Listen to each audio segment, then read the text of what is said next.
As we move from the shadows of COVID-19 and our necessary adjustments to what was required, may I, as President of Ireland, Marúchtar na hÉireann, send you my warmest wishes for a peaceful and a happy Christmas and New Year. I do so as the spectre of war once again hangs over our continent, with all its consequences for those its victims, those lost, injured, displaced. To those who have sought refuge with us and for whom this may be their first Christmas in Ireland, may I extend a warm welcome. May your Christmas be one of peace and hope. We Irish can understand the experience of Christmas far from home. At the turn of the last century, over half of the people who had been born in Ireland were living abroad.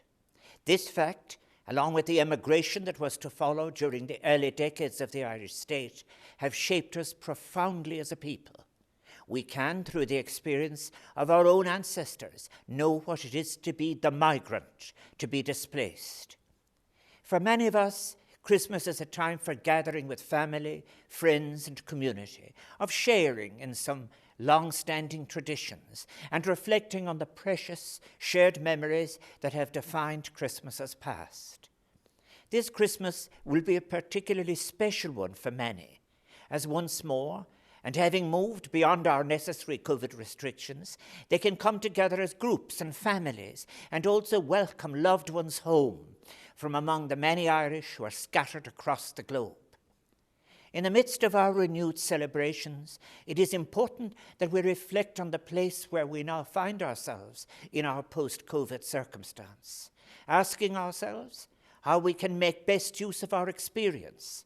Have we as a society arrived at a better place, a new way of living founded on a genuine sense of the collective, so generously demonstrated during the pandemic? Christmas is a time to renew our commitments to justice. In his groundbreaking encyclical Laudato Si', Pope Francis, for example, speaks of a culture of indifference, including how such a culture of indifference relates to climate change, a pandemic, of ignoring global issues, global hunger, migrant deaths, increasing militarism, and he challenges us all not to avert our gaze from all those who suffer in different ways on our shared planet. His encyclical speaks of the need to care for our common home and constitutes a call to action to protect all life on our vulnerable planet through the forging of better connections between ecology, economics, and ethics. We must look to ourselves and to our institutions as to how we are answering such calls as his. Christmas is a time, too, to fortify and strengthen the intimacies of our lives. And may I suggest that we all make an effort to extend its joy and spirit of goodwill throughout the year. As we do so, those of us fortunate enough to be celebrating the intimacies of Christmas in our homes must bear in mind those without a home, whose circumstances are the responsibility of us all. Indeed, as we reflect on the Christmas parable, which is above all a story of the vulnerable seeking refuge, let us all, in our role as global citizens, stand in solidarity with those who are vulnerable, put ourselves in the shoes of the other, have thought of the more than 100 million forcibly displaced across the globe, including those experiencing the horrific consequences of war in Ukraine and elsewhere, those experiencing hunger in the Horn of Africa, itself a direct result of climate change, to which those suffering hunger contributed so little, yet overwhelmingly bear its destructive consequences. Let us be mindful of those in extreme poverty and the many individuals and families at home and abroad struggling to make ends meet, owing to the cost of living crisis. Let our thoughts and our solidarity, too, be with the brave women and men protesting against the suppression and humiliation of women which exists in so many parts of the world, and offer our solidarity and support to those who are calling for an end to gender violence at home and abroad. May I, in a special way, extend my sympathies this Christmas to the people of Creaslow and all who were bereaved by the terrible tragedy visited on that close-knit community which I had the privilege of visiting at a time of tragedy and grief.